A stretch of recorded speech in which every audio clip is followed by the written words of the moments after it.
Eto na nga mga kumarites, ito ay ganap pa namin noong linggo. Kakagising nga lang namin yan, siguro magnanay na ng umaga. Naku mga kumarites, wala kaming almusal, kaya sabi ko sa aking asawa, pumunta nga kami dito sa bakery. Wala nga kaming gardenia sa bahay dahil mag-grocery pa nga kami mamaya. Tapos pagkadating namin sa bahay, tinanong ko nga yung aking anak kung ano yung mga ipapabili niya.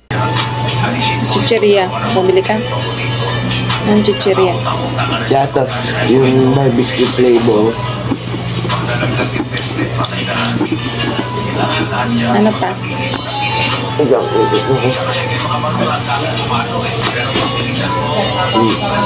Keratin, head shoulder na blue, Watataps, Presto, gardenia, caramelo,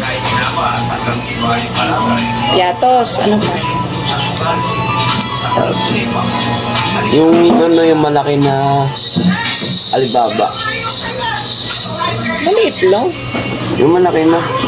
Hindi mo pwedeng kaya ubusin yun. Hindi maliliit na para isang kainan lang. Hindi mga 3 piraso, ganyan. 4. Yun lang. Ano pa? Pipili na lang kung iba. Pati yung corn na ano, cheese ball na corn. Ayun lang. Ito lang pabili mo. Darling, ikaw, anong gusto mo? Na, Grocery. kung ano bibili mo? Ay, ako bibili lang ako ng tinapay.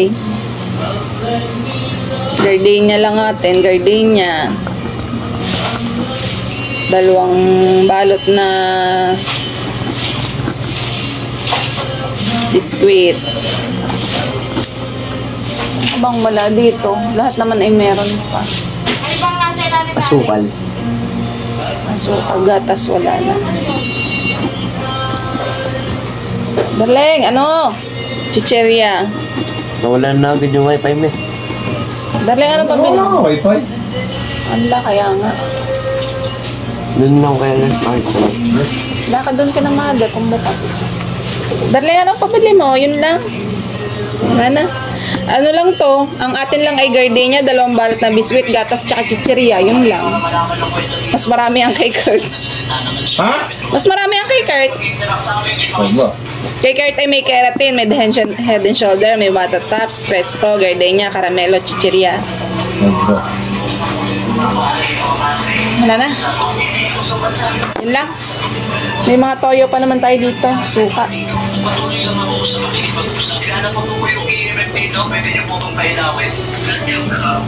May keratin ka pa? May keratin ka pa? Darling? Ha? May keratin pa tayong shampoo?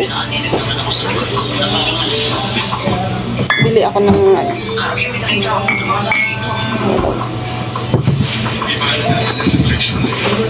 Yun lang.